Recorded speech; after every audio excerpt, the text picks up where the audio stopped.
pé ìwọ tó bá jẹ́ ọkùnrin tó ò fẹ́ kí àtọ̀ ẹ kó ní problem máa protect ara ẹ tó bá ti ń súnmọ́ obìnrin tí kì í ṣe tiẹ̀.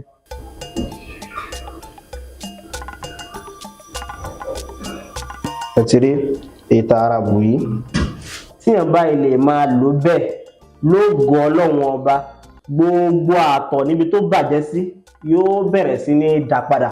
ètò wa ní fibroid oyún ìju ẹ ti wá kárí gbogbo inú ẹ̀. a ní oògùn tá à ń pè ní kákò tó lè ká ìju ẹsẹ̀gbẹ́ kan tó pé oyún á lè ráyè dúró sí lára. ìrìn àrọ́kùnrin mi tó bá ń gbọ̀nsẹ̀ lọ́wọ́ tó bá ń gbin á rẹ̀ bíi spam díẹ̀ ń jáde lórí nǹkan ọmọkùnrin yẹn nítorí náà ni pé ó ti àfẹ́ ti orópọn ẹ̀ nìyẹn. tí àtọ̀ ọkùnrin bá ti bàjẹ́ kò lè fóbìnrin lóyún ṣùgbọ́n ọ̀nà àbáyọ wà táwọn àgbàlagbà máa ń lò pẹ̀lú ewé àti egbò tó jẹ́ pé àtọ̀ yẹn á padà jí padà. kó wá òun là ń gbé lọ́wọ́ yìí táwa ti wá gbó àwọn oníṣọ̀ká gbó dáadáa kí gbogbo kalẹ̀ extract ẹ̀ gbogbo extract yẹn á ní ìdí ẹ̀.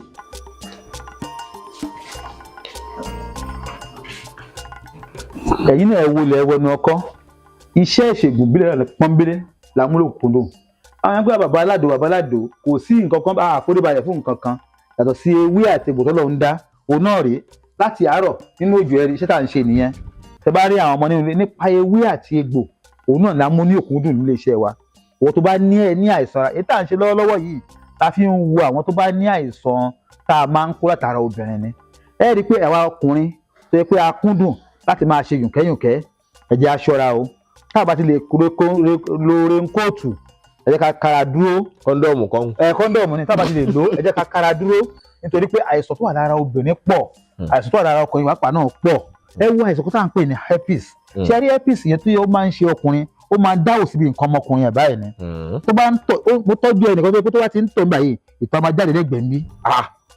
ó ti ń sìn. yàtọ̀ sí kó wọn gba ẹnu jáde yóò tún máa gba ẹ̀gbẹ́ náà. àwọn egbò kéékèèké á dàbí ewo á bo gbogbo nǹkan ọmọkùnrin yẹn ìkan wá tóbi nínú àwọn egbò yẹn ibẹ̀ ìtọ̀ máa gbàgbà jáde tó pè ní herpes. ẹni tó bá ní àwọn àìsàn yìí oríṣiríṣi bàbá aládò nípa ewé àti egbò ni bẹ́ẹ̀ náà yẹn tó bá ní àìsàn HIV àwa kì í pariwo ẹ̀ ní ẹ rí i pé mi kì í fẹ́ máa sọ̀rọ̀ pé afẹ́fẹ́ sọ̀rọ̀ àti pariwo ṣùgbọ́n tó bá dáyàn lójú ọ nígbà bẹ́ẹ̀ kí ọ̀sọ́ jáde ìwọ tó bá ti ní àìsàn HIV ó sì bàbá aládò ìlú Abẹ́òkúta ní nọ́mbà 4 bàbá aládò close pẹ̀lú ògùn ọ̀dọ̀ Ọlọ́run bá ẹ gbà pé Ọlọ́run fún wa ní ewé àti egbò nílẹ̀ Áfíríkà láti lè tọ́jú àwọn èèyàn. HIV yìí sì ni ọ̀pọ̀lọpọ̀ ń sọ wípé kò gbóògùn. ẹ bó ti máa sọ náà nìyẹn kò gbóògùn ni. bó ti máa sọ nìyẹn. àti pé ṣé Yorùbá wà á ní oògùn fún HIV. no ṣe rí àkọ́kọ́ ni pé àwọn òyìnbó gbà pé àwọn náà wọ́n gbọ́n jù ṣùgbọ́n nípa tí àwa ò ní wọn ò gbọ́n o bọ̀tà wá ní pé ọgbọ́n òun ṣe ara alẹ́ ẹnìkan nípa ewé àti egbò àwọn ewé míì wà tó wà lọ́dọ̀ wa ń bí tí ò sí lọ́dọ̀ tiwọn ewé míì tó wà nílùú bòmíì tí ò sí lọ́dọ̀ tiwa ń bí tó ò sí lọ́dọ̀ tiwọn ṣùgbọ́n Ọlọ́run wá fún ní kakú lẹ́bùn jura wọn lọ ṣùgbọ́n nípa pé kéèyàn tọ́jú ẹni tó ní àìsàn ìbálòpọ̀ tó jẹ mọ́ pé immune system ó ba immune system jẹ́ pẹ̀lú ògbólọ́dọ̀ Ọlọ́run fún wa nílẹ̀ Áfíríkà yìí Ọlọ́run fún wa ẹni pé kí náà ń pè ní àìsàn HIV òun náà ni àìsàn àtọ̀sí ẹ̀gbẹ́ kéèyàn ní àtọ̀sí ẹ̀gbẹ́ ní HIV òun náà ní HIV ní àtọ̀sí yẹn kò wá tọ̀ ẹ̀jẹ̀ mọ́ kò tọ̀ oyún mọ́ ó wà rògbò ti lọ lẹ́yìn ìgbà yẹn wá bẹ̀rẹ̀ sí ní ru wá bẹ̀rẹ̀ sí ní gbẹ immune system ẹ ti break down ṣẹ́mi ti yé ń sìn òun náà ni but nígbà yẹn tó bá ń ṣe àwọn èèyàn tó bẹ̀rẹ̀ sí ní ìrùtọ́ ń gbẹ yẹn kò sí machine ta fi ń tẹ̀sí ẹ̀ sọ̀rọ̀ pé kíní virus ti wà lára oníkálukú but tó bá gbẹ tọ́ ló ṣe máa ń hàn. báwo ti kó èdè. ló ṣe hàn so nípa báyìí ewé àti egbò kájú ẹ Ọlọ́run bá ò dá àìsàn kan kò dá àárẹ̀ kan kó má so oògùn fún un. ìjọ ti bí wa tó ti bí èmi aládò Òdúkọ̀yà yìí o ìdí ewé àti egbò náà bí mi sí ìdí ẹ̀ níyá mi ìdí ẹ̀ ní bàbá mi ìdí ẹ̀ ní ẹran tó bí bàbá tèmi tó nípa ewé àti egbò àkóńdé adẹ tó ń kẹ́kọ̀ọ́ sí à ń kẹ́kọ̀ọ́ sí nígbò ẹwọ́ iléeṣẹ́ wa yìí ẹ̀rí fún àwọn èèyàn máa ń dé wọ́n rí pé àṣe nǹkan mi bẹ̀ bóyá tóbi tó yìí àṣe nǹkan mi bẹ̀ ewé àti egbò ni a ní fáàmù tá à ń gbé wò fáàmù ló gbé lọ jáwé ìwé wa ń sìn a ní fáàmù tó gbé ń ṣe nítorí pé à ń ṣe research lórí ẹ̀ ìwọ tí o bá ní kòkòrò inú ẹ̀jẹ̀ ìwọ tí o bá rí àìsàn ò ń tọ ẹ̀jẹ̀ ni o ò ń tọ oyún ni o àbúrò tí wàá di herpes mo sọ yẹn àbúrò tí wàá di HIV yóò ṣe bàbá aládò pẹ̀lú ògbóró Ọlọ́run bá ó ń tọ̀ wá ní àlàáfíà ni ọjọ́ wàá lálàáfíà ni torí pé n tá a ti ṣe fọ́pọ̀ èèyàn tí wọ́n dúpẹ́ lórí ẹ̀ ni ṣùgbọ́n ààrẹ máa pariwo torí pé gbogbo nǹkan tí ariwo kọ́. ó ti pẹ́ tí mo ti máa ń pé ọ̀rọ̀ ní HIV yìí yóò wù mí kẹ́ ẹ sọ níwọ̀n ìgbà tá tẹ̀rí máa jẹ́ mi ìṣòwò. ó pọ̀ a ní àwọn living witness lọ́wọ́lọ́wọ́ báyìí tí a ti tọ́jú tó pọ̀ ti gbádùn lórí ẹ̀ ṣàmì tí ń sìn. àìsàn tó jẹ́ pé ìjọ́ tí wọ́n bá ti kọ́ fún ọ lọ́sibítù báyìí pé o ní HIV o ni wọ́n ti mọ gbà páwọn ti gbọ́jọ́ òkú. ọjọ́ òkú bẹ́ẹ̀ kọ́ ọlọ́run ò ṣe bẹ́ẹ̀ fún wa ọlọ́run ò bínú sí wa á dá o èèyàn ò dá o ṣùgbọ́n ọlọ́run ò bínú sí wa ó fi ẹ̀kọ́ ní ká wá ó fi ìmọ̀ ewé àtegbò ó fi mọ àwọn kan àwọn náà ń gbìyànjú lórí ẹ̀ àwọn ẹ̀dẹ̀ ń dúpẹ́ lórí ẹ̀ so ẹni nǹkan tó wá ń ṣe oníkálukú lágbára ẹ má bora yín pa ẹbí sì bàbá aládò nípa ìtọ́jú kòkòrò inú ẹ̀jẹ̀ tàbí ó ní àìsàn HIV kòkòrò hepatitis B náà. HIV yẹn náà kòkòrò bú ni ẹyin virus lòun náà bá ṣe ń tọ́jú àwọn tó ní hepatitis yẹn là ń tọ́jú HIV náà so ẹ má bora yín pa o ìwọ́n tó bá ṣe bí àwọn àìsàn gbáǹkọ́gbì ẹ máa bọ̀ lọ́dọ̀ tèmi bàbá aládò pẹ̀lú pé ẹ máa dúpẹ́ lórí ẹ̀. ẹ já tiẹ̀ dé inú ọ́fíìsì yín torí pé lónìí àwọn tí wọ́n níṣòro àti rí ọmọ bí. bẹ́ẹ̀ni ó yẹ ká mójútó apá abẹ náà. ó yẹ ká mójútó ṣẹ́ríwí àti egbò ó dáa púpọ̀ kí ló ń fa àìrọ́mọbí láàárín ọkùnrin àti obìnrin kí lè bá ti pé títọ̀ náà bá ti pé tó bá ti kọlura ọlọ́run ti ṣe ó ń láti lóyún ni bó bá ti wá ń di wípé eléyìí ò pé àbẹ́lẹ̀ yìí ni ò pé tí wọ́n padà bọ̀ kò ní di nǹkan kan àbọ̀ méjì ni ò pé wàhálà ni so ọ̀nà ìbára olórí ẹ̀ ti wà á ṣàlàyé lè ní lẹ́ẹ̀dẹ́kẹ́kùnrẹ́rẹ́ pẹ̀lú ìlò ewé àtegbò á tó ṣàlàyé bọ́tọ̀ yẹn lè máa lò tọ́yẹ̀ lè máa jẹ ṣẹ́rí ewé àbí ìtọ́jú ara àwọn olóyìnbó gan kó sọ̀rọ̀ bíi mẹ́ta àkọ́kọ́ ni pé prevention òun ni kéèyàn ṣọ́n tó ń jẹ ara prevention wọ́n pè ní preservative drugs àbí care kéèyàn ṣọ́n tó ń jẹ tàbí kéèyàn máa ṣe ìmọ́tótó àbí kí èèyàn tó ń jẹ àyè tí wọ́n wà ìmọ́tótó ni ó ń tẹ̀ ní ṣàìsàn ó ń prevent àyàrẹ̀ nìyẹn but tí nǹkan bá ti wá ń ṣèyàn lára kéèyàn tọ́jú ẹ̀ kó yọ kúrò then nǹkan tó wá ń ṣèyàn lára kó tó wá manage ẹ̀ kó má ṣe yọ kúrò ọ̀nà ìta tó pín sí náà nìyẹn. àkọ́kọ́ ni wọ́n fún ìrànlẹ́mọ̀ ọ̀rọ̀ ni pé ìwọ tó bá jẹ́ ọkùnrin tó ò fẹ́ kí àtọ̀ ẹ kó ní problem máa protect ara ẹ tó bá ti ń súnmọ́ obìnrin tí kì í ṣe tiẹ̀ máa ṣe ìmọ́tótó ẹ̀rọ lòmíì tọ́wọ́ gbóbìnrin sùn láti ojú ìṣú tó ti ń gbóbìnrin sùn á káàárẹ̀ náà àárẹ̀ yẹn á wọnú ara ẹ̀ á dẹ̀ wọnú wórópọ̀n so ara preventative method of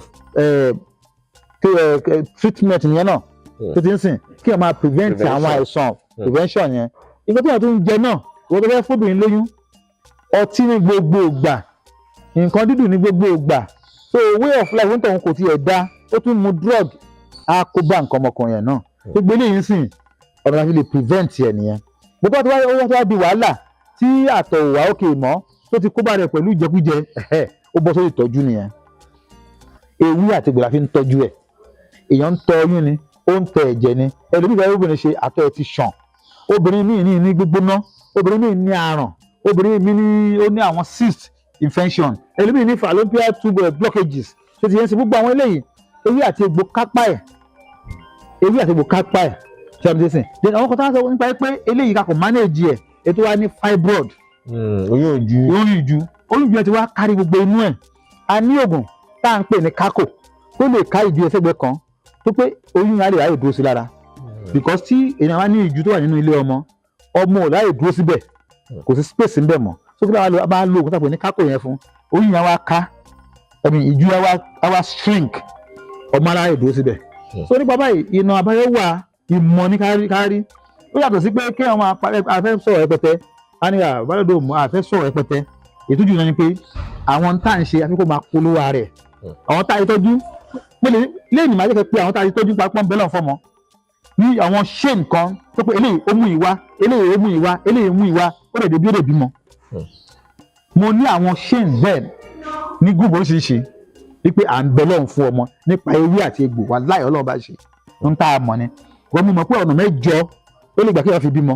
ọ̀nà mẹ́jọ ló lè gbà ọ̀nà mẹ́jọ mú àwa ní. ọ̀nà mẹ́jọ ló lè dènà oyún níní. fóbìnrin mo wá ní àwọn egbò lórí ẹ̀ lọ́tọ̀ọ̀tọ̀ ẹ̀kọ́ lórí ẹ̀ lọ́tọ̀ọ̀tọ̀ ó ń tọ̀ wá tó bá lo eléyìí kó tó lo mẹ́ta báyìí ṣàlàyé fún mi mo ti mọ tó ń ṣe máa fún lọ́sẹ̀ mẹ́ta ó láti lóyún àwọn tó ń ṣe IVF ń wá bí ẹ má wulẹ̀ wéṣọ oyún sórí ẹ̀ ẹ máa bọ̀ lọ́dọ̀ tì mí Ọlọ́run ló ná mọ́ o ṣùgbọ́n nípa ìtọ́jú ara tí àìsàn bá ti kó ń bẹ̀ ó ó tọ̀ wọ́n á bímọ. Factory yá.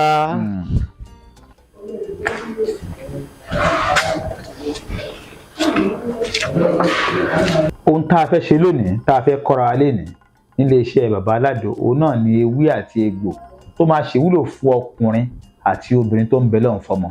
Ẹ rí i pé ìbẹ́ lọ́hùn fọ́mọ gẹ́gẹ́ bá ṣe máa ń sọ, ó wà láàárín ọkùnrin àti obìnrin.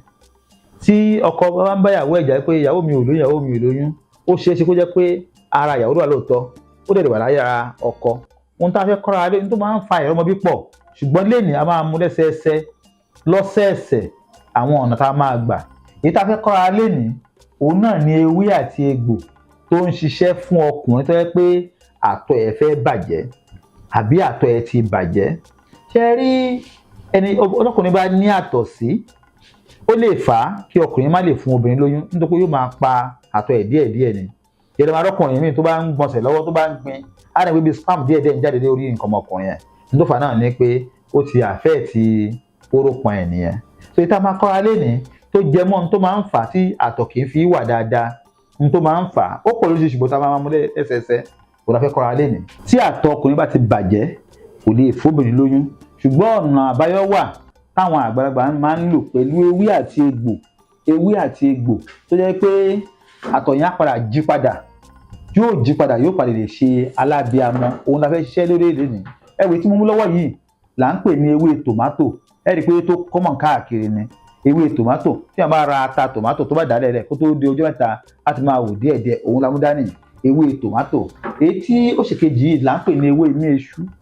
Ewé imí eṣú leléyìí, àrà táwọn àgbààgbà fi ń dá fún ọkùnrin tí àtọ̀ ẹ̀ ti pọ̀ pátápátá tó yẹ pé kò wá lè fún obìnrin lóyún. Ẹ máa rí ẹ̀kọ́ kọ́ lórí ẹ̀ lónìí. Ẹ wá wo egbò tí mo mú dání yìí, òun náà ń pè ní egbò ìfọn. Egbò ìfọn, àwọn bàbá wa wọ́n máa ní pé ekukéku kì í rùn kó borí asín, kòkòrò kí kòkòrò kan kì í rùn kó borí ìkamọ̀dò, egbòkégbò kan ò ní rùn kó borí egbò ìfọn. Egbò ìfọn leléyìí, gbogbo egbò tó wà láyé òun ló ń rùn jù. Ọ̀nà tá a gbà ń lò tó fi ń tún àtọ̀ ṣe ẹ kọ́ lénìí àdúrà wa gbà. Ẹ̀yin èèyàn wa, ọ́fíìsì bàbá aládò bá a ṣègùn olúbàrẹ̀ ìbálá wà lénìí. Wọ́n ti fi àwọn ewé kan sílẹ̀ àtàwọn egbò tán ní ń jẹ́ bí ìmọ̀nàwá, ń jẹ́ bí idán. Wọ́n ní wọn ó kọ́ yín lọ́fẹ̀ẹ́ ọ̀nà tẹ́ lè gbà lò ó, pàápàá fún ọkùnrin tátọ̀ rẹ̀ ti bàjẹ́ tàbáwọn ọkùnrin tí wọ́n ń gbìyànjú ṣe gbogbo ohun tí wọ́n lè ṣe kí wọ́n lè lọ́mọ láyé àmọ́ tó ń já sí pàbó fún wọn. Wọ́n ní kẹ́ ẹ fọwọ́ wú àyà wálẹ̀, kẹ́ ẹ fọkàn balẹ̀ nítorí pé lónìí lógun yẹn máa ṣẹ́. Ọlákúnlé Fásùgbà ló kọ mi. Ẹ farabalẹ̀ wo fídíò yìí láti bẹ̀rẹ̀ dópin àwọn àrà tí bàbá aládò àtàwọn ọmọ bàbá aládò yóò fi ewé tòmátì àti ní iṣu dá. So a ní ewé tòmátò, a ní mí báyìí táwọn èèyàn pè ní tòmát. Ewé tòmát òun lélẹ̀. Ewé mí iṣu òun lélẹ̀ lápá bíbà yìí. A wá ní ìfọn, egbò ìfọn òun lélẹ̀. Egbò tó ń rùn jù nínú gbogbo egbò òun lélẹ̀. So ká gbé láti orí ewé tòmátì. Ewé tòmátì yìí wọ́n pè ní, àwọn òyìnbó máa ń pè ní Lycopersicum esculentum. Òun ni botanical name ewé tòmátò yìí.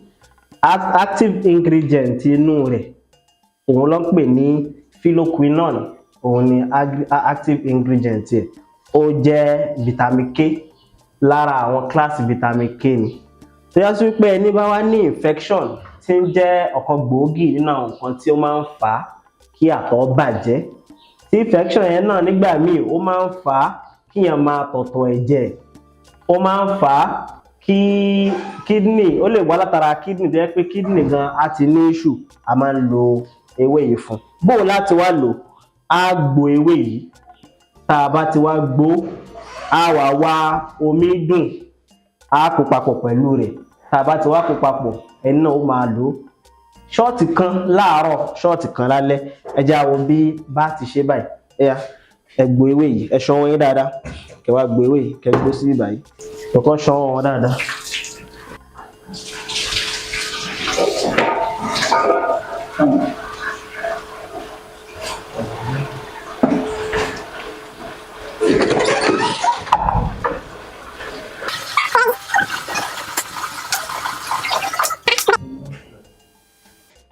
a ti lọ fọ ewé náà báyìí òun lélẹ̀ àwọn méjì ọ̀pá fọ dáadáa torí hygiene ó wà very much important ìmọ́tótó ó ṣe pàtàkì gan sọtọ́ wá ti fọ dáadáa báyìí ẹni tó ń ṣọ́ náà tó ṣọ́ tán kó tún tún ọwọ́ ẹ̀ fọ̀ torí gbogbo àwọn iyẹ̀pẹ̀ kó wá òun là ń gbé lọ́wọ́ yìí táwa ti wá gbó àwọn méjì ọ̀pá gbó dáadáa kí gbogbo escalate extract gbogbo extract yẹn á nídìí ẹ̀ àwọn nǹkan tí ó jáde ńbẹ̀ ó wúlò púpọ̀ fún wa títí òun ni wọ́n ń gbó lọ́wọ́ yìí ẹtìrí omi ẹ̀ lélẹ̀ omi tá a fẹ́ yọ kó ń bẹ̀ lélẹ̀ omi ara ẹ̀ láyọ jáde ewé tòmátì òun láti gbé sí ìbàyí táwọn olóyìnbó ń pè ní Leucopaxicum esculentum bá a ṣe sọ fúnra wa ṣáájú so lẹ́yìn eléyìí ohun tó kàn òun náà ni wípé ká mú ìtagbò yìí ká fi mixi ọsàn wẹ́wẹ́ ọsàn mo dárúkọ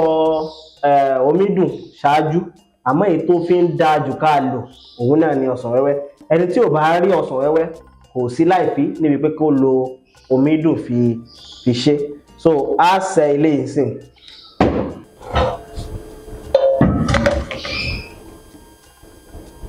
òun là ń ṣẹ́ síbí ká lè yọ àwọn shaft yẹn ká yọ kó ń bẹ̀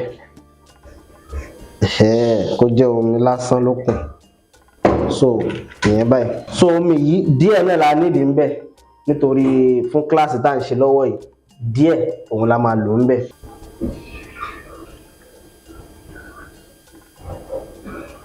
ẹ ti rí ìta ara bù yìí ọsàn wẹ́wẹ́ tá a máa fi sí náà á dàbí ìdá mẹ́ta ohun tí ń bẹ ń bíbà òun la fi kún so ọsàn wẹ́wẹ́ lélẹ̀ ògidì ọsàn wẹ́wẹ́ ni dájú pé tó fún pẹ̀lú ọwọ́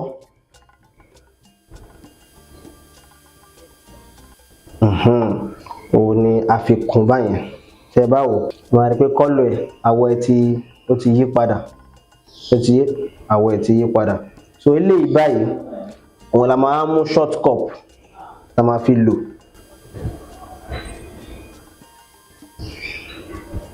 size short cup lélẹ̀ ẹtìrì òun la máa lò a máa lo eléyìí láàárọ̀ a máa lò lálẹ́ tí èèyàn báyìí lè máa lò bẹ́ẹ̀ lógo Ọlọ́run ọba gbogbo àtọ̀ níbi tó bàjẹ́ sí yóò bẹ̀rẹ̀ sí ní dá padà yóò wá di àtọ̀ gidi tó lè dọmọ tó bá já sí wípé àléébù yẹn o látara ọkọ òun ló ti wá tíyàwó bá wà dáadáa tó yá sí pọkọ ló ní àléébù náà lára lápá pé àtọ̀ rẹ̀ kò lè dọmọ tó bá ilé ṣe báyìí lógo Ọlọ́run ọba àtọ̀ rẹ̀ yóò bẹ̀rẹ̀ sí ní dọmọ so tí ẹ wá mú ilé báyìí máa mú láàárọ̀ lálẹ́ òun ni lílò rẹ̀.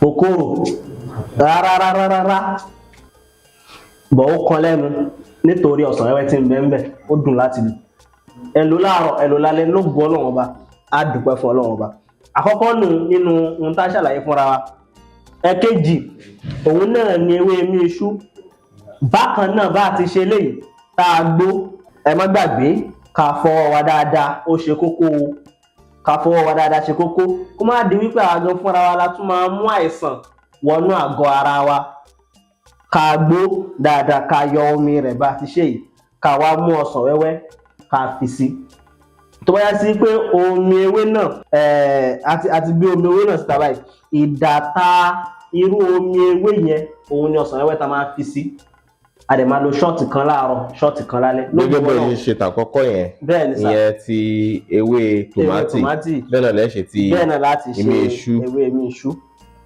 so ọ̀tọ̀ọ̀tọ̀ lèyìn ó sì lò ó tọ́ḿbùlà kọ̀ọ̀kan ní láàárọ̀ lálẹ́.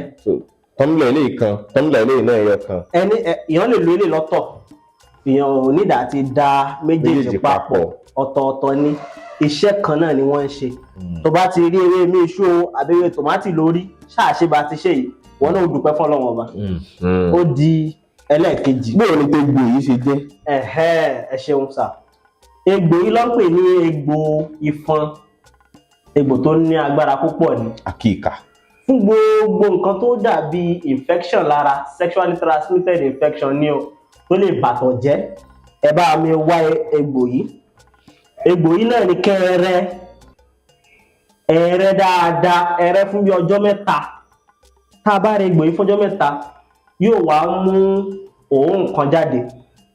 Òórùn yẹn láyé àtijọ́ tí àwọn bàbá wa máa ń ṣe, wọ́n rẹ́ báyẹn fún bí ọjọ́ mẹ́ta, wọ́n wá rí pé òórùn ti ń jáde ńbẹ̀, wọ́n wá bẹ̀rẹ̀ sí ní lò.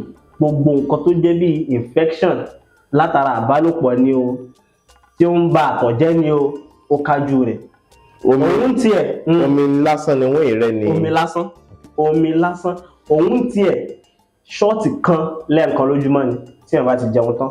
Eléyìí náà tá a sọ yìí náà tí wọ́n bá ti jẹun tán náà ni ṣọ́ọ̀tì kan lẹ́ẹ̀kan lójúmọ́. Lógo Ọlọ́run Ọba, yóò dúpẹ́ fọ́lọ́run Ọba.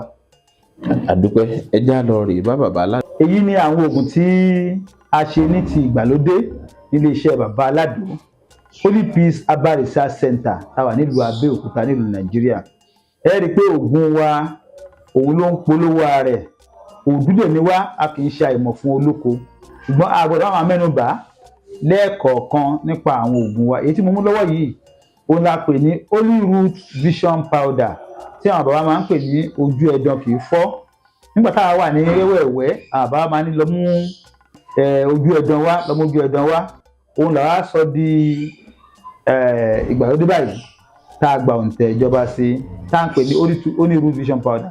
Gbogbo tó má ṣe hàn ní ojú, tẹ́ pé ojú iṣu ni, ojú ńlá mi ni, ojú ń wá mi ni, àbí wọ́n tẹ̀sí pé lórúkọ kan fún wọ́n ni, wá di pé ẹ̀rù wa ń bẹ̀ ẹ́, wọ́n wá ní tọ́lá àsìkò kan ò ní ríran mọ́. Holy Root Vision Powder ò ní kí o máa lò, ó dáa púpọ̀ fún àìsàn ojú. Lẹ́yìn eléyìí náà la tún ní oògùn eléyìí tó pé ó fún wa lórúkọ gidi gan, tá a pè ní Magic Ointment. Tí ẹ bá ní àìsàn rọpárọsẹ̀, tọwọ́ yẹn wá bẹ̀rẹ̀ sí ní gan, tí ẹsẹ̀ bẹ̀rẹ̀ sí ní gan, tí àtẹ̀rìn wá di wàhálà, a máa ń fún wọn ní Magic Ointment. Tó bá dẹ̀ lò ẹsẹ̀ tó fẹ́ kú á jí padà. Eléyìí náà àwọn èèyàn kọ́kọ́ rí tán ní pé oògùn àbáládùn májíìkì ni, àwọn tán lò ń gbà yẹn tán gbádùn wọn ni pé àwọn àlọ́dọ̀ yẹn láti jẹ́ ìyá àgbádùn, nígbà tá a lò ògùn ẹ̀rọ ní májíìkì ni, òun náà ni ewé àti egbò la fi ṣe Magic Ointment. Tí ọwọ́ bẹ̀rẹ̀ sí ní káàrán, àbí ọwọ́ ń kú tàìtàì ni, ẹsẹ̀ ń kú tàìtàì ni, ẹlòmíà máa rìn tàgétàgé, ẹlòmíà máa rìn bí ẹgbẹ́ iná ń tì í, ẹ lọ ra Magic Ointment, oògùn tó ń polówó ara ẹ̀ ni. Àwa ṣe Hemotreat yìí booster ni fún immunity ara. Ẹ̀rí ẹlòmíì ó ní àìsàn kan sí ẹ̀kejì, ìwádìí tó wá ṣe yìí kò sí kan tó ṣe ju pé immune system ara ẹ̀ ló break down. So tí immune system ti break down yẹn, àìsàn ara ẹ̀ máa wọ ara, so la ṣe Hemotreat fún. Ṣé wọn pé àìsàn kan wà ń ta ń sìn tó yẹ pé ó máa ń ṣe èèyàn tó yẹ pé akọni pẹ̀sẹ̀ ń bẹ̀rẹ̀ sí ní wú. Tí ẹsẹ̀ yẹn bá ń wú, wọ́n á ní kò ṣe kidney problem, ẹsẹ̀ yẹn máa wú díẹ̀díẹ̀ lọ sí òkè. Mo tó fà náà ni pé heart kò sẹ́ ẹ̀jẹ̀ bóyá kó ṣe ṣe tó. So àwọn toxin tó yẹ pé ó yẹ kí ẹ̀jẹ̀ kó push lọ síbi kidney yẹn kò débẹ̀ débi pé kidney máa ríṣẹ́ tiẹ̀ ṣe. Ẹ̀jẹ̀ tó yẹ pé kí heart kó push lọ sí kidney, ẹ̀jẹ̀ yẹn ò débẹ̀, so á jẹ́ kí ẹsẹ̀ ń tọ̀ máa wú. Ẹsẹ̀ yẹn bẹ̀rẹ̀ sí ní wú, tó bá yá máa wú tóbi sí, máa tóbi sí, ó lè padà di egbò nínú ẹsẹ̀ yẹn. Ẹni bí akọ ikú bẹ̀rẹ̀ sí ní sanra lábàádì. Mo tó fà náà ni pé immune system yẹn ló break down, then heart yẹn náà ò ṣe dáadáa. Eléyìí pẹ̀lú tó máa ń fún wọn, tá bá ti fún wọn ní ìkùnà lò fún heart máa ṣe dáadáa. A wà fún wọn ní Hemotreat láti boost immune system ara wọn. Wọ́n tó bá rí kùdìẹ̀kùdìẹ̀ ní ara, tó yẹ pé wọ́n ní immune system ní ó break down ni, ó wá di pé wọ́n ní àìsàn bíi cancer, àbí wọ́n ní àìsàn tó jọmọ́ bíi HIV, tó yẹ pé immune system break down, ara òògùn tó máa fi ń tọ́jú ẹ̀rí o. Hemotreat yóò boost immunity tó wà nínú ẹ̀jẹ̀, ìyẹn ó dàgbà dáadáa. Tíì ni láti bu díẹ̀ sínú omi, ìyẹn ó sè é, tó bá ti sè é á mú ẹ̀ẹ̀kan lójúmọ́ náà ni. Tí a ti sè tó yẹn sè yẹn ó lè mú lẹ́ẹ̀mẹ́ta lójú kẹ́ tó ṣú. Ó dáa fún àgbàlagbà tó bá ti bẹ̀rẹ̀ sí ní dẹ̀gbà, tó bá ti bẹ̀rẹ̀ sí ní weak. Ẹ̀rí pé táwọn ìwà ti bẹ̀rẹ̀ sí ní weak, páàtì ara ló ń dàgbà, kò ṣeé ṣe jì bí pé mọ́tò yẹn yọ ọ̀nà yóò ń jẹ kúrò, tara ò ṣe é rí bẹ́ẹ̀ o. Ètò máa boost immune system ní kẹ́ máa lò. Hemotreat ó dáa púpọ̀. Lẹ́yìn yẹn a tún sọ nípa Joy Woman. Every Joy Woman yìí mo ní pé a mọ oògùn wípé category tó jẹ́ kí èèyàn bímọ ọ̀nà 8 ló pín sí. Tá a bá tọ́jú èèyàn tó pátápátá tí ò sí àìsàn kan tó ń ṣe mọ́, tí wà tó wà tà tí ìbímọ, tó bá lo Joy Woman pẹ̀lú ògbó ẹ̀dọ̀ Ọlọ́run yóò rẹ̀ ní ayọ̀ lórí ọmọ. Ọgbọ́n àwọn bàbá wa ni tó ń pè ní àgbo amúnútòrò, tí wọ́n bá ti bẹ̀rẹ̀ sí lò pẹ̀lú ògbó ẹ̀dọ̀ Ọlọ́run bá yóò di èrè padà, yóò bímọ. Lẹ́yìn ìgbà yẹn la ní sàgbàdéwé fún àgbàlagbà. Ẹ̀rọ àgbàlagbà míì ara wọn ti wíìkì, wọn ti ṣe dandan wọn aya wọn mọ́, ó ń ṣe ọkùnrin ó ń ṣe obìnrin ní òtí ìdàgbọ́ ti ń darúgbó débi pé tí wọ́n ti ń súnmọ́ báyìí á kàn súnlẹ̀ bí òkìtì ọ̀gán ni. Sagbadewé oníkẹ́ lò bẹ́ẹ̀ kéèyàn wà lákọ, libido ara jí, nǹkan ọmọkùnrin á wà lákọ, èèyàn wà lákọ dáadáa bí ìbọn. A wá ṣe àgbo òpómúléró, àpòmúléró yìí oògùn ìbàrìbá ni. Tí ìbàrìbá pé 100 ọdún yóò fẹ́ aya tuntun. Tí èèyàn bá lè ṣe dáadáa, àbí ó máa ń rẹ oúntọ̀ òun ni, eléyìí dàbí tonic tó yẹ pé ó máa ń jẹ́ kéèyàn ní agbára láti lè bóbìnrin ṣe. Ẹlòmíì àkọlù rẹ̀ òun, ẹlòmíì àdé láti ibi iṣẹ́ ó ti rẹ̀, bó ṣe ń rẹ̀ yẹn ìyàwó ẹ̀ máa bá bínú. Ẹ lo àgbo òpómúléró, ó yẹ kéèyàn wà ní akọ ní gbogbo ìgbà. Nǹkan ọmọkùnrin á wà òkè, pàápàá tí a bá jágbàlagbà ó lè fẹ́ obìnrin ẹ̀rẹ́ kan sí. Ẹ wá wo Lego herbal mixture tó jẹ́ blood purifier lélẹ́yìí. Tí èèyàn bá ní ìdọ̀tí nínú ẹ̀jẹ̀, àbó ní arthritis àbí rheumatism, àbí ẹ̀jẹ̀ dúdú ni, àbó wá rí pé àti ó ń dí tó wọ́n ń pè ní atherosclerosis, Lego herbal mixture ó dáa pọ̀ because blood thinner ni, blood purifier nìyẹn á wà ní àlàáfíà, ara á dẹ̀ le. Àwọn oògùn eléyìí náà bá máa ń rẹ́ ńgbà kan, mo sọ ń pa oògùn yìí rí pé báwo la ṣe develop ẹ̀dì sìn. Nígbà tá a wá wẹ́wẹ́wẹ́ tí èèyàn bá ti dé tí nǹkan bá ti ń ṣe, wọ́n á ní lọ bo àwògbà àrùn fún. Tá a bá ti bò fún, ẹ rí àgbo yẹn máa ń sẹ́ orí ẹ̀ báyìí ni, ẹ máa rí ìdí lórí ẹ̀ báyìí. Ó jẹ́ àgbo àwọn àgbàlagbà ń gbà náà. Oògùn yìí la preserve, òun la tún padà tún ṣe débi pé nísìnyí ìjọba ti fún wa lóǹtẹ̀ lórí ẹ̀. A ti ṣe oríṣiríṣi lórí ẹ̀, clinical trial a ti ṣe lórí ẹ̀, àti gba NAFDAC tó wà ní chemist káàkiri. Lego herbal mixture iṣẹ́ ẹ̀ pọ̀ lórí pé àwògbà àrùn ni, blood purifier ni, ó dáa púpọ̀. Àwọn àgbàlagbà fọwọ́ sí, àwọn ìjọba náà dẹ̀ fọwọ́ sí. A ṣe Oscoto capsule eléyìí ó máa ń fọ èérí inú, cholesterol, constipation, back pain, inú kíkún, inú kíkan. Oscoto capsule aṣeré lómi, aṣeré ní capsule, aṣeré ní wóró. Ó dáa fún ọkùnrin tí wọ́n máa ń kú gbùrùgbùrù ní gbogbo ìgbà. Ẹlòmíì ò tiẹ̀ lè ṣe tó bá lẹ́gbẹ̀ẹ́ báyìí láti pé èrò bọ́ǹbù ń dún níkùn ẹ̀ ni. Kí ló fà á náà ni pé àlàáfíà ò tó níkùn. Tó bá lè ti ń pọ̀ jù lára ọkùnrin, ó lè fa ìpákè ní àmà ọkùnrin ọgbà. Ẹ wá ra Oscoto capsule, ó wà káàkiri. Gbogbo àwọn oògùn àwọn tó wá ṣe ìkan tá a pè ní aládóbitas, oògùn tó ń polówó ara ẹ̀ ni o. Ṣé dé aládóbitas yẹn tí wọ́n fẹ́ kí o fẹ́ bá obìnrin ṣe, ní sẹ́sẹ̀ fi ń lo Viagra, ó lo aládóbitas bí ẹ̀ ṣe máa lónìí. Á dà sínú cup, á wá stout díẹ̀ àbí ọtí díẹ̀ á fi sí, á wá mú mílìkì díẹ̀ á fi sí. Tó bá lo aládóbitas láàárín 3 hours kó lọ bẹ̀rẹ̀ iṣẹ́, ẹ wò ó, á gbà pé àdá ni ọkùnrin. Ẹni tó mú dání gan fúnra rẹ̀, àdá lòun náà, ọkùnrin lòun náà. Aládóbitas ó dáa fún ọkùnrin, iṣẹ́ kíákíá tí wọ́n fẹ́ lò bẹ́ẹ̀ yẹn kí wọ́n bu díẹ̀ sínú cup, kó wá mú ọtí díẹ̀ kó dà sí, kó wá mú mílìkì díẹ̀ kó lò sí. Láàárín 3 hours ó ń tọ̀ ó máa wà lákọ̀ bí ìbọn ni. Àwọn oògùn wa nìyẹn, ó pọ̀ lóríṣiríṣi àti ṣe. A ṣe oògùn fún obìnrin tó ń bẹ lọ́rùn fún ọmọ. A ṣe oògùn tó ṣe fún hepatitis B. Táwọn ẹ̀rẹ́ ti ròyìn nípa ẹ̀, ó jẹ́ ká gba ẹ̀bùn láti ìlú Amẹ́ríkà. Tí a máa ní hepatitis B, organic organ ní kó lò. Tí a bá ní àìsàn jẹjẹrẹ, a ní àwọn oògùn ẹ̀ táwọn èèyàn dúpẹ́ lórí ẹ̀. Pẹ̀lú gbọ́dọ̀ Ọlọ́run bá ẹ̀yin tẹ̀ ń gbọ́ mi, a máa ní ṣe àárẹ̀ tí ò gbóògùn. Ẹ má jáfara o, gbogbo àwọn òkúta wá sọ̀kalẹ̀ yìí o. A ní àwọn òkúta tí ń prevent ẹ̀, because èèyàn gbọ́dọ̀ dúró de pé kí nǹkan ó ṣe òun kó tó tọ́jú ara o. Ìwọ tí nǹkan bá tí ì ṣe, pé nọ́mbà yìí 07031002744 láti wá ra òkúta a fi ń tún a ṣe tí nǹkan ò kì í fi ń ṣèyàn. A ti ṣe àwọn spices tá a fi ń ṣe oúnjẹ tí ò kì í fi ń rí àárẹ̀. A ti ṣe àwọn ewé tí a máa lò bíi tea tí ò kì í fi ń rí àárẹ̀. Nítorí prevention is better and cheaper than cure. Ẹ má bọ̀ra ẹ ká para wa dànù o. Àwọn oògùn wa, ẹ lọ sí ìlú Indianapolis lọ́dọ̀ ìyá Oscoto láti lọ kó ní ọ̀pọ̀ yanturu. Ẹ pé chief shonen ní New York City láti kó àwọn oògùn wa ní ọ̀pọ̀ yanturu. Ẹ̀yin tí ẹ wà ní Dustin ní London, ẹ lọ sí ọ̀dọ̀ Alpha and Omega, gbogbo tó wà ti ṣe lágọ̀ọ́ ara, ẹ lè fẹ́ ra oògùn bàbá aládò, ẹ gbà yí pé ewé ń bẹ oògùn wà. Bẹ́ẹ̀ náà ni ní Manchester, ẹ pé Mr. Ọ̀rẹ́kọ̀yà, Lawrence Ọ̀rẹ́kọ̀yà, ẹ ro oògùn wà lọ́dọ̀ wọn. Ẹ̀yin tí ẹ wà ní Canada ní Quebec, ẹ lọ sí ọ̀dọ̀ Mr. Razak, ẹ rí oògùn wà lọ́dọ̀ wọn. Gbogbo tá à ń sọ yìí, àwọn tí wọ́n tá a ti tọ́jú àwọn èèyàn wọn, wọ́n á rí pé èrè olúwa wọ́n bẹ̀rẹ̀ sí ta àwọn oògùn wa pẹ̀lú gbọ́dọ̀ Ọlọ́run ba oògùn tí ń polówó ara ẹ̀ lélẹ́yìí o. A ò ní ṣe àárẹ̀ tí ò gbóògùn o. Ẹ má yẹ ká tan ara wa pa o, ẹ má yẹ ká bora wa pa o. Pẹ̀lú gbọ́dọ̀ Ọlọ́run ba àlàáfíà la fi lólé ayé o. Gbogbo wa ti ń ṣe ní àgọ́ ara, ẹ pè mí fún àlàyé fún ìmọ̀ràn ẹ pè ní àlàyé tàbí ìmọ̀ràn kára lọ́yẹ̀ ìmọ̀ kí sára alẹ́ nìkan o àdúrà wa gbà o. bàbá aládò ọmọ àgbáhùn lálá tí ń pàṣẹ ògùn warawara bíná bá rómi àgbàgbé ilé tó fẹ́ jó bẹ́ẹ̀ tó bá rómi àgbàgbé ariwo tó fẹ́ pa bí ṣòro bá fojú kan bàbá aládò gbogbo gànàgànà ara àṣòro á sì balẹ̀ pẹ̀sẹ̀ bí ìgbà ògùn náà bá bọ́ sómi tó dákẹ́jẹ́ kí ni ìṣòro tó sọra ẹ̀ di ọ̀rẹ́ ìmùlẹ̀ sí ọlọ́run àìsàn wo ló ń ṣe ọ tó ń lọ tó ń bọ̀ tó ní dandan lá ọ̀run oṣù ní àparò kú sí bàbá aládò fúnra ẹ̀ kún ọkọ̀ òkè ògbóǹtarìgì nínú ká fi ewé àti egbò tú ọ̀pọ̀lọpọ̀ sílẹ̀ bàbá aládò fúnra ẹ̀ ó ti dé láti abúlé aládò ìlú olórílẹ̀ méje ní ìlú ìbàrìbà. ó ṣe pàtàkì kí o tètè kàn sí bàbá aládò. wọ́n bá yín fojú inú fojú àgbà wo tí ń yọ yín lẹ́nu lágọ̀ọ́ ara pẹ̀lú àwọn irinṣẹ́ ìgbàlódé. ẹ má sì gbàgbé àwọn egbòogi wa tó gbàṣẹ gbòǹtẹ̀ ìjọba lego herbal mixture àti osconto capsule. èyí tẹ̀ ń rírà láwọn fámásì káàkiri. ẹ máa pe bàbá aládò 080 28 12 1088.